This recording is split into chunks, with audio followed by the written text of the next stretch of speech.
moving on to into the interview itself, how important is it with the language that you use and to use the same language as the interviewer? It's so important. The way our mind works is that we filter lots of different information through several filters.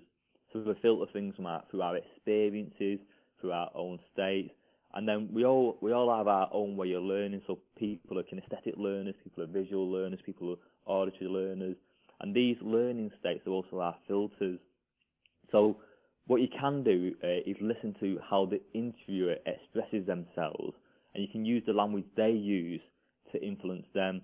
So as an example, some people who are really visual will always use visual related words. I want you to imagine yourselves achieving this goal. So that imagine is a visual word. So if you can pick up on what motivates the interviewer through their language, you can then use the same language to motivate them. And one of the key ones is the way people are motivated towards or away from motivation. Some people are highly motivated about achieving goals, where other people are highly motivated from getting away from problems. So you get your problem solvers and your goal achievers. And people who are interviewing you will express their motivational pull through the words that they use. They'll use goal-orientated words or problem-solving orientated words. So you can phrase your answers meeting their motivational pull. And people just understand what you're saying in a clearer way when you're using the words that they use to express themselves. As an example there, say if I was in an interview and someone said, oh, how does that sound? And I said, oh, that sounds really good. What's the impact then of using the same sort of language that they're using? It just takes your interview skills to the next level. Have you ever been in a situation where you're talking to someone, you're trying to express something over to them, and they just don't get it? You say it several times, they just don't understand what you mean. And then you reword what you're going to say, and they go, I get it. So as an example, when you said, oh, that sounds really good, you can use words like, oh, it's crisp, clear as a bell, because they'll filter those words in a way that they just understand it on a deeper level, because we all make our decisions and our choices who we are going to offer the job to, not logically, but emotionally. So the more people have rapport with you, the more they understand where you're coming from, the more you talk their language, the more associated positive emotions they have towards you. And it's that emotional pull, that emotional decision making is what we want to influence. So you mentioned rapport there. What other ways, apart from language, are there to begin to build rapport with the interviewer? It's so easy these days to build rapport with interviewers because people like people who are like themselves. Years ago, we used to teach people when you went into interviews, make small talk as you're walking from the reception to the interview, get chatting to the interview, find out what they like, then try and embed that into your interview.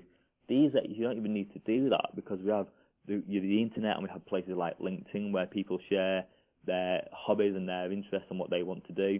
So going towards the interview room with the interview, you can sort of say, oh, I was on LinkedIn when I was doing some research about the company.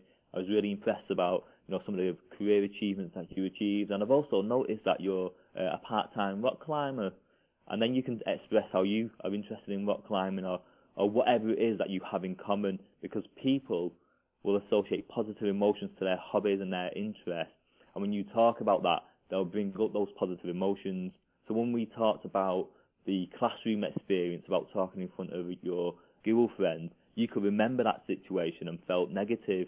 Where if I talk to you about something I know you're interested in, you remember that situation and feel positive, and then you associate that positivity onto me. And because we're talking about something both interested in, you'll just naturally start to like me. And how important is using the other person's name when you speak to them? There's a really great book called what's it called? The Influence of Psychology by Dr. Cialdini, I think his name is. And he said that they did like a lot of research on why people buy products from certain people, and they said that when people use something that they have in common, such as a name, or even they come from the same place. We talked about we both come from the north of England.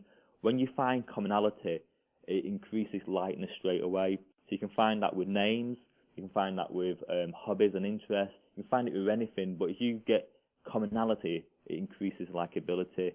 Some people, though, are very professional. I want you to call them Mr. or Mrs. Some people want to be more friendly and laid back and are quite happy to use first names, and you've got to use the thing that will increase rapport with that particular interviewer.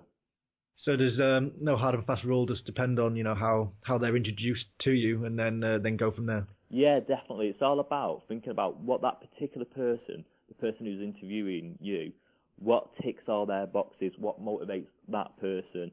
And that's why one person will use visual words with, another person will use auditory words with, one person will use the surname and act very professional, other people will be more laid back in our approach and more jokey in our interview. It's all about finding what will motivate that individual person. And there's so many clues on the internet, especially when you read stuff like LinkedIn.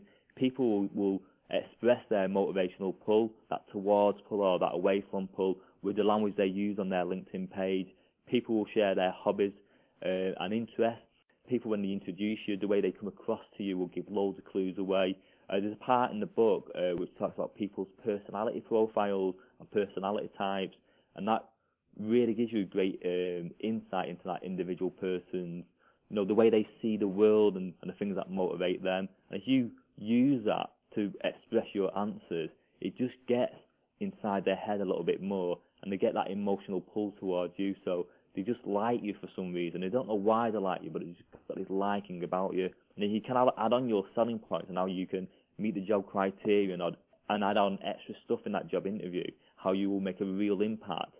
They've got to employ you because they like you. They've got this natural liking toward you. You've got great rapport, but you've got all this experience, these unique selling points, and you've already told them how you're going to use that to impact their company, to increase productivity, to reduce overhead or increase profit.